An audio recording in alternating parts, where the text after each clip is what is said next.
Hello humans, today's episode we're going to go over the foam roller. I'm going to show you guys and give you some education on how this little piece of equipment can help the body from a rehab and prevention standpoint. It's been a useful tool in the exercise and rehab world.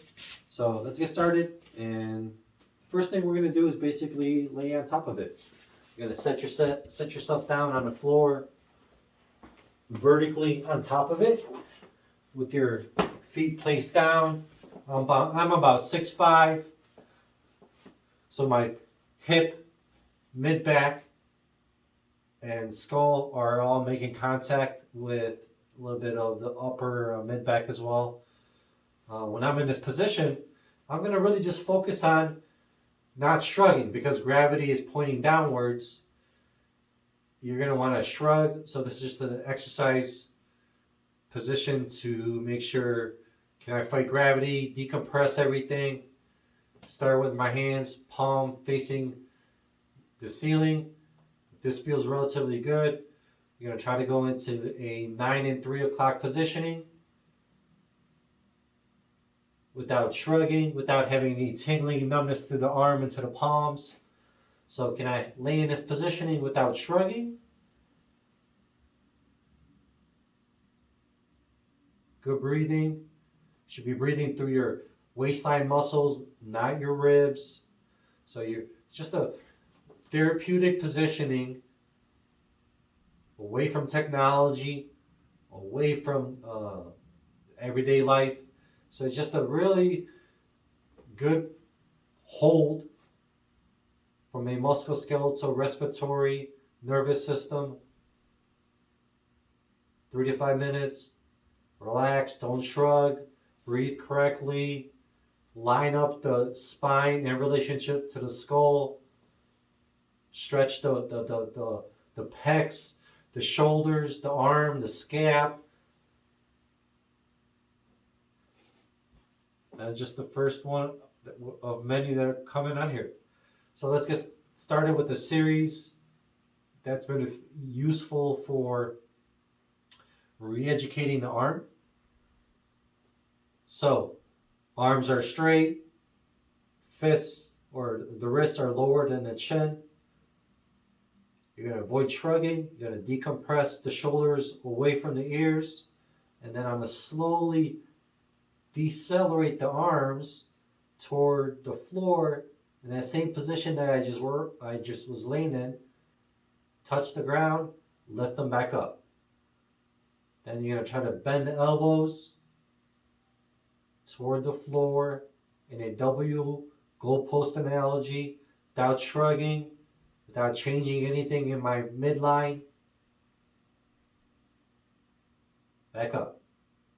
Third angle, without shrugging, without changing my midline. Try to go into a 11 and 1 Y positioning. Back up. So I'm reteaching the humerus bone, deceleration and lifts back to starting positioning. So horizontal abduction, teaching that bone go into a T position, back up. Can I not shrug and teach my arm, go into a W positioning, stretching the pec, stretching the bone externally now, back up. Now it's, can I keep it from flexion, not shrugging, scaption, flexion, back up. Re-educating the bone, slowly, controllably through those angles. Any inability to perform it is a loss of range. So that's been a helpful routine, re-educating the arm. The next piece to using a foam roller that's not a waste of your time and it's a helpful aid is using it for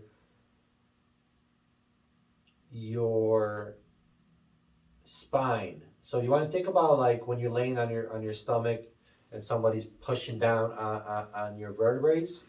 We're going to try to replicate that same kind of sensation.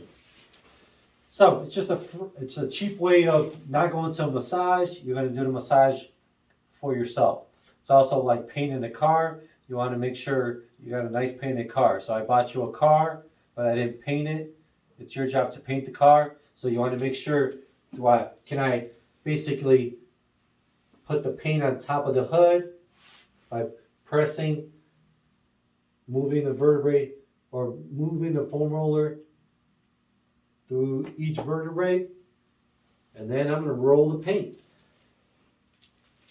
going from its highest position, mid-back to its lowest position. You're going to change angles of your elbows, which will change its anatomy.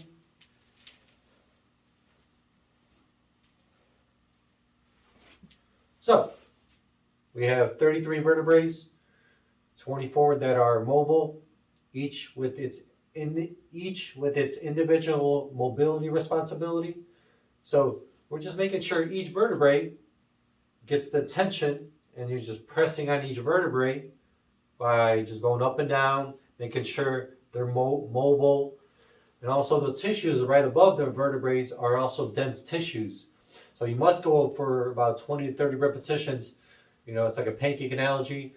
You know, if you go one or two times, you're just hitting the top pancakes. We need to go get the bottom pancakes near the dish, which is maybe where some of the tissues where they're not moving. So really the sum up of the foam roller is really whether you're doing the arms or spine or pelvis or the legs, which I'm going to show through the demonstration of the video.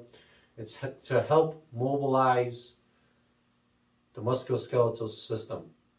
As we're doing now with spine, it's asking, you do have to spend some time because some of these tissues that you're focusing on are not, like I said, they're not thin tissues. And also, depending on the restriction that you might have to spend a few minutes or multiple times through that region to normalize things. So next part to the spine is making sure each vertebrae has its extension. So you're going to start by supporting your head and trying to make floor contact, having your hips as high as you can. And then once you're in this positioning, you're going to try to keep your head and hands near the floor, and then you're going to use your weight as I lower down, trying to make floor contact as a counter.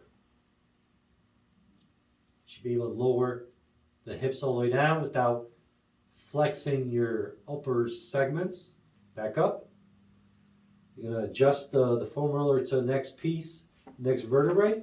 You're going to hold your head and hands over the foam roller. You're going to lower the hips. So we'll create a domino effect through the vertebrae, creating an extension. Back up. Find the next vertebrae that you want to test. Lower the hips. So if you have any restriction in an extension, so if I place the foam roller contact here and I lower my hips and it's tight, I'm going to start coming up with my elbows and my head. So ideally you should have contact here. I should lower my hips and my butt toward the floor with the vertebrae's ability to or the spine's ability to create that extension. So it's a clever way to regulate that I'm not lost any extension, especially in everyday life, because we have so many devices that are in front of us. We're going to flex the whole spine. We're going to change our skull anatomy, where our head and skull is past our past our hips, past our shoulder, changing the whole way we are looking from a spine positioning. So that's just a clever way to regulate your extension by just using your hips as a counterweight. Highly recommend that. Next piece. Using this for your glutes and your pelvis. When I'm sitting in this position, I'm sitting on both glutes. We want to isolate the glutes. So I'm rolling off to my left side. My right glute comes off the foam roller and putting pressure 100% of my body weight on my left glute.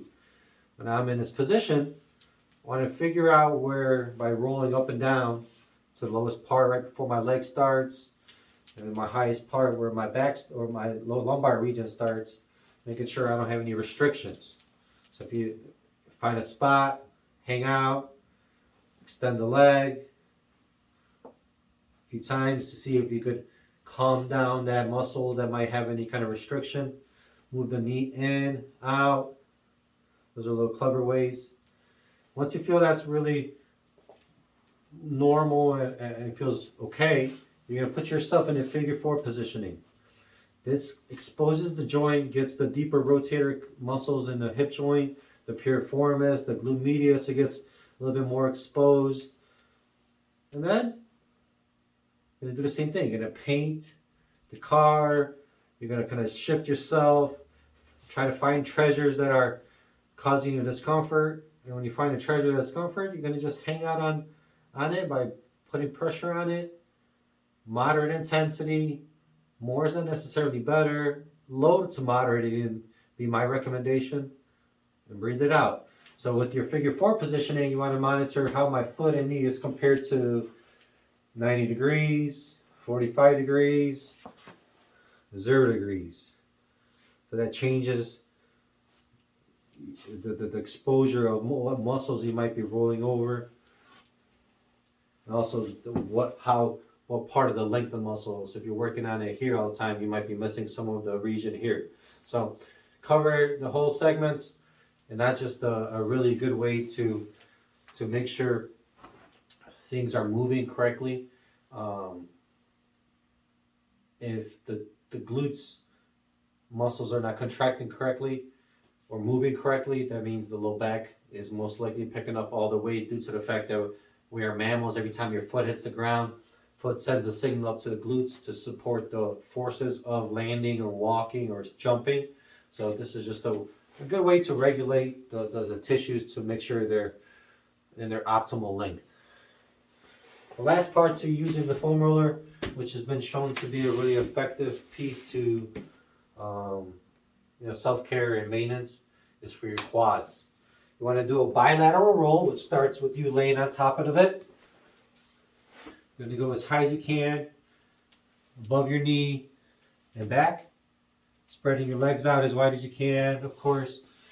Due to the fact I'm a guy, I'm not going to be able to go as high as I can with the foam roller. So as you do the double, you're going to eventually have to go to the single, which even for the ladies, you're going to have to do the single due to the fact that this single technique is a little bit more effective than the double, because with the single, you could find a treasure or a discomfort area, which is a restrictive tissue that's causing a length contract relationship issue.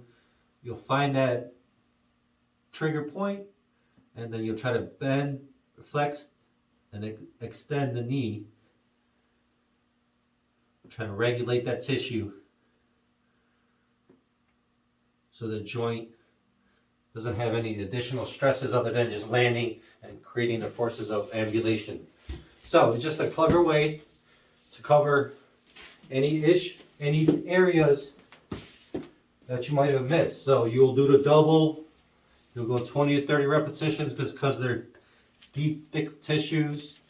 And once you're done with the 20 to 30, it also will become actually an arm exercise, almost like planking. So take breaks as much as you need to. You're going to go and do the single. You'll start with its highest point in your hip, and then you'll go right above the knee, back down, right above the knee, back down, right above the knee, back down. And when you find a nice little treasure, you'll bend and extend 4 to 5 repetitions. Trying to regulate that tissue length. When we do the side, we want to make sure that you're not getting the bone. So there's like a little segment between your quad, then it becomes your femur, and then it becomes your hamstring. So we want to stay away from hitting the greater trochanter and also not hitting the femur. So as you do the sides, if you're rolling and you're turning yourself a little bit off to the side, because not everything is lined up. So as you're doing the singles, you have to rotate yourself a little bit to get some of that lateral aspect of your quads. So it's the idea of this is to mobilize the anterior quads or anterior musculature, not to get any of the lateral bone. There's always a debate where, oh, people who foam roll, you're doing harm to the, well, if you're rolling on the bone, yes, but if you're rolling on the tissues, that's a good thing because you're trying to regulate the ability to have them be where they should be in the length aspect. So if you look at somebody who foam rolls their quad, all of a sudden they have their ability to bend and extend, and they'll gain degrees of range, lot more comfortable, and will be able to stay through that range versus somebody who just does static, long hold stretches. So that's the idea of this, is really to help from like a what works better. This is more effective rolling the quads, the butt, the spine, versus just doing long static hold stretches. Not saying that those are bad to perform, but this is the more effective way to get down to the point of regulating the systems, because we are moving species. We're supposed to move. So teach the body to move. I hope you enjoyed the video. Those are the most effective things that I've seen to perform using a foam roller. Really, other than the arms, the spine, the butt, and the quads. Anything else is just, you're just trying to go crazy and trying to get the clout or the attention. So highly recommend the video, share it. I hope you enjoyed and learned something, but please try this, get a foam roller, and save your time from going to the doctor complaining of why your quad or your knee hurts by just using this on a daily basis. Let me know.